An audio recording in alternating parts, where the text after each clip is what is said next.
All right, so are you ready to dig into MercadoLibre's Q4 2024 earnings call? Yeah, let's do it. I mean, we're talking record numbers here and some really interesting strategies they've got going on, especially in the Latin American market. It is pretty fascinating to see what they've managed to achieve. Yeah. I mean, they just celebrated their 25th anniversary, Wow. and they're already at over 100 million unique buyers on their e-commerce platform, That's incredible. and over 60 million monthly active users on their Fintech platform. And think about this. They're operating in a region where, e-commerce is still relatively new for a lot of people. Yeah. So the potential for growth there is just massive. It's huge, and they pulled in $21 billion in revenue for 2024 Wow. and generated over $1 billion in free cash flow. That is serious cash. It really is, and it seems like their investments in logistics infrastructure and expanding their credit card business are really starting to pay off. Yeah. They're driving some pretty significant market share gains, especially in key markets like Brazil, Mexico, and Argentina. Yeah, it's interesting to see them prioritize, long-term sustainable growth, even if it means maybe taking a little bit of a hit on those short-term margins. Right. It suggests they have a lot of confidence in capturing the massive opportunities in this rapidly growing market. Absolutely. It shows a commitment to building a strong foundation for the future, for sure.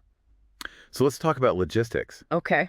They seem really obsessed with this idea of making the delivery experience as smooth as possible. Oh, yeah. They're going all in on creating this really robust logistics network. Yeah. They're opening up new fulfillment centers, they've expanded their free shipping offerings, and they're constantly working on ways to improve efficiency. I was reading about that. It's a massive undertaking. They're even implementing things like innovative shelving systems and optimized routing algorithms. Wow. So like high-tech stuff. Yeah, the whole 9 yards. And they're seeing a record number of new buyers join the platform too, right? Yeah. So it seems like these efforts are really paying off. It seems like it. But let's zero in on Argentina for a second. Okay. It seems like a market that's really popping in these results, It is. especially considering, the country's history of economic ups and downs. Yeah. Their Q4 performance was incredibly strong. Yeah. Items sold there jumped 18% compared to the previous quarter, Wow. which itself saw a 10% increase. That's a huge jump. Yeah, it shows how well they can adapt and thrive even in potentially volatile environments. Yeah. Yeah. And it's even more impactful for them because it's a higher margin market for them. Exactly. So their growth there is boosting their overall profitability as well. It's a win-win situation for them. So strategic wins. Let's talk about the credit card game. Okay. I mean, they practically doubled their credit card portfolio in 2024. They did. It's pretty amazing. 5.9 million new cards issued. That's a bold move, don't you think? Especially with rising interest rates in a key market like Brazil. It's definitely a tightrope walk, but they're being very mindful of the risks. They've implemented some measures to tighten credit controls and mitigate potential losses, Smart. especially for borrowers who are considered riskier. Yeah, so they're not just like throwing credit cards at anyone who walks by. No, not at all. They're using a lot of data analytics to refine their underwriting process. Right. And that allows them to offer credit to more people, but carefully manage the risks at the same time. Okay, so it's a data-driven approach. Very much so. Seems like they're trying to really, walk that line between growth and stability. Yeah. And it's all part of their larger goal to become the biggest digital bank in Latin America, right? Right. They're leveraging their e-commerce success to build this complete financial ecosystem for their customers. Yeah. Imagine shopping, paying your bills, even managing investments all on the same platform. That's the dream. It is pretty convenient. But it also raises questions about how this level of financial integration might affect the overall economic landscape of the region. Yeah, it's a powerful position to be in for sure. So before we go deeper into all of that, let's talk about their NIMAL, Okay. net interest margin after losses. Yeah. Bit of a mouthful, but it's a key metric for understanding the health of their credit business. Definitely. And that rapid growth of their credit card portfolio has impacted that because credit cards tend to have a lower NIMAL compared to their other credit products. Right. But here's what I found interesting. Even though their overall NIMAL is down year over year, it actually improved sequentially. Yeah, which suggests that their efforts to improve profitability are starting to take hold. Okay. Seems like they're figuring out how to make this expansion work for the long haul. Okay, so we've covered a lot, but there's one more key area I want to touch on before we move on. Okay. Advertising. Uh-huh. They see a lot of potential there, but it's still a pretty small part of their business compared to some of their global competitors. Yeah, they're playing catch up in that area for sure.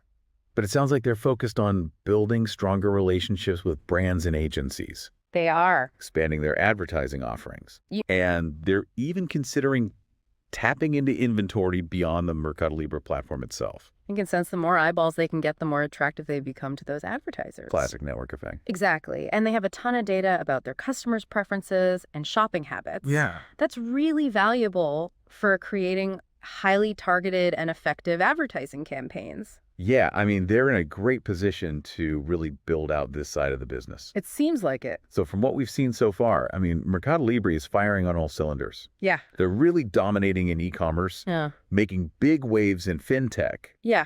and they're strategically positioning themselves for long-term success. I think it's a remarkable story. It is, but it also raises some interesting questions, you know? Oh, yeah. Like, can they maintain this incredible growth trajectory? Right. How are they going to navigate potential economic headwinds and increasing competition? What's their dominance going to mean for the broader Latin American economy? Those are all really great questions that we're going to dive deeper into in the next part of our deep dives. We will. But first, are you ready for a little, this is not financial advice speculation? Aha, always hit me with it. Okay, so picture this. MercadoLibre launches their own cryptocurrency. Oh, wow. What do you think? That's interesting. I mean, they've got a massive user base. yeah. A really robust payments platform. Uh-huh.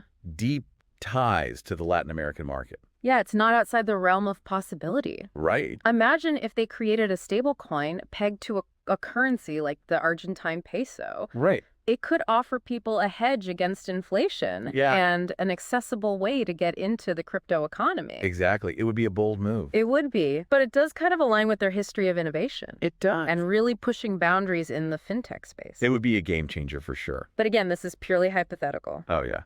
Definitely not financial advice. Just food for thought. Just some fun ideas to stimulate the imagination. Yeah, as we consider the possibilities for MercadoLibre. Okay. That's a wrap for part one. Get ready for part two, where we'll really unpack the strategic implications of MercadoLibre's dominance in Latin America. Sounds good. So you were saying MercadoLibre launching their own cryptocurrency. I mean, that would be huge. You would? It really makes you wonder what other big moves they might have planned. Exactly. And that's what makes covering them so exciting, Yeah. right? They're constantly innovating, always pushing the boundaries. It's like a high-stakes chess match, always trying to anticipate the next move. But okay, let's get back to the present. Yep. They're clearly in a big growth phase right now, investing a ton in logistics and fintech and more. But how sustainable is all of this investment? At some point, don't they need to start showing better bottom line results? That's the question everyone's asking. I think they're betting on building what they call a moat. A moat, like a castle. Yeah, exactly. Wow. Like a medieval castle. Okay. It's a metaphor, obviously. But the idea is they're building this fortress around their business by creating a really loyal customer base, making the user experience super smooth and becoming so integral to their customers' lives that competitors just can't break through. So it's not just about getting more market share. Yeah. It's about building a stronghold that's basically impossible to attack. Exactly. And their logistics network seems like a key part of that. Yeah, faster deliveries, lower shipping costs, hassle-free returns. It's all about making customers happy and keeping them coming back. Like the Amazon playbook. Very similar, but adapted for the Latin American market. Yeah. And they have the advantage of being the first mover in a region with huge growth potential. That's true. They're tailoring their approach to the specific needs and preferences of Latin American consumers. Mm-hmm. And speaking of specific needs, their credit card strategy is really interesting. It's a risky move, though, especially in a region with a history of economic volatility. It does carry risks, but it also has the potential to completely change the game. How so? They're tapping into this huge market of people who don't have access to traditional banking services. Millions of people who are basically excluded from the formal financial system. So they're not just providing credit cards. They're building a whole financial infrastructure for a new generation of consumers. Right, and they're doing it in a way that's completely integrated with their e-commerce platform. Right. Shop pay bills, manage investments, all in one place. That's powerful. Yeah. But how are they handling the risks? I mean, we've seen what happens when companies get too aggressive with lending, especially when the economy is uncertain. They seem to be very aware of the potential problems. Okay. They're really focused on making their credit scoring models better and tightening those payback periods. Yeah. They're constantly monitoring how their credit portfolio is performing. They're using data and analytics to make smarter lending decisions. Okay, so they're being choosy about who they lend to. It's Right. not just about issuing as many cards as possible. No, not at all. It's about finding the right customers who are going to use credit responsibly and build a long-term relationship with them. So they're using their e-commerce success as a launchpad into financial services. Yeah, basically. That's a pretty clever strategy. It is, and it could really change the financial landscape in Latin America. Imagine a future where millions more people have access to credit savings investments, all because of a company that started out as an online marketplace. Yeah, it's a pretty remarkable evolution. It is.